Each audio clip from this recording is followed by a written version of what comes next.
రాష్ట్ర ప్రభుత్వం అర్హులైన పేదలకు వెంటనే గ్రామాల్లో 3 సెంట్లు, పట్టణాల్లో 2 సెంట్ల ఇంటి స్థలం ఇచ్చి ఇంటి నిర్మాణానికి 5 లక్షల రూపాయలు ఇవ్వాలని డిమాండ్ చేస్తూ సోమవారం స్థానిక పత్తిపాడులోని తహసీల్దార్ కార్యాలయం వద్ద ధర్నా నిర్వహించిన అనంతరం అర్హులైన వారిచే పూరించిన అర్జీలను డిప్యూటీ తహసీల్దార్ తేజాకి అందజేశారని సిపిఐ జిల్లా కార్యదర్శి జంగాల అజయ్ కుమార్ తెలిపారు. పేదలకు ఇంటి స్థలం ఇచ్చే వరకు పోరాటం చేస్తూనే ఉంటామని అన్నారు. ఈ కార్యక్రమంలో సిపిఐ జిల్లా కార్యవర్గ సభ్యులు మేడ హనుమంతరావు, నియోజకవర్గ సిపిఐ కార్యదర్శి రామశెట్టి ఆదేశ్వరరావు, సహాయ కార్యదర్శి సోమేపల్లి వీరాంజనేయులు, ఆంధ్రప్రదేశ్ మహిళా సమైక్య జిల్లా ప్రధాన కార్యదర్శి రెంటాల కుమారి, వ్యవసాయ కార్మిక సంఘం జిల్లా అధ్యక్షులు తన్నీరు ప్రభుదాస్, నాయకులు పసుపులేటి వీరయ్య, మేడా తాతారావు తదితరులు పాల్గొన్నారు. 3 సెంట్ల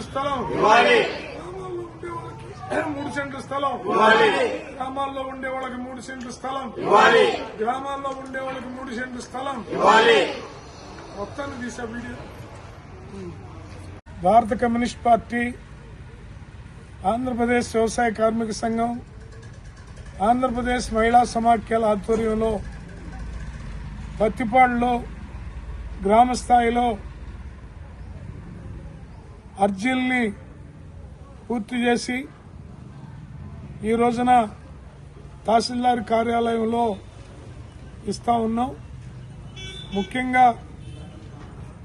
గత ప్రభుత్వం పట్టణాల్లో సెంటు, గ్రామాల్లో సెంటున్నర ఇచ్చి 1,80,000 ఇల్లు కట్టుకోవడానికి ఇస్తే అది ఎట్టి పరిస్థితుల్లోనూ సరిపోదు.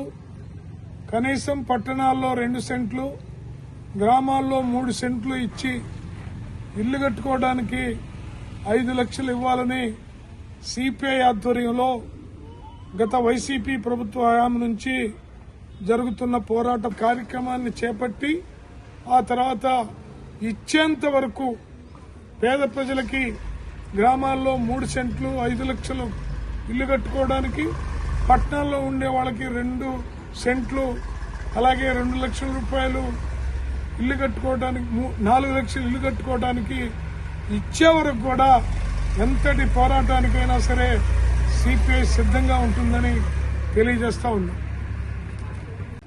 ఈ రోజున భారత కమ్యూనిస్ట్ పార్టీ సిపిఐ తరఫున మేము మా ఆంధ్రప్రదేశ్ మహిళా సమైక్య ఆధ్వర్యంలో పక్కా ఇళ్లు లేని వాళ్ళకి, నిరుపేదలైనటువంటి వాళ్ళకి, అర్హులైనటువంటి వాళ్ళకి పట్టణాల్లో 2 సెంట్లు, గ్రామాల్లో 3 సెంట్లు ఇల్లు నిర్మాణానికి 5 లక్షలు ఇవ్వాలని చెప్పని అత్యంతంగా మేము పోరాటాలు చేస్తున్నాము.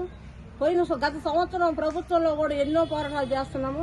పేదలైనటువంటి వాళ్ళందరికీ న్యాయం జరిగే వరకు ఎంతవరకు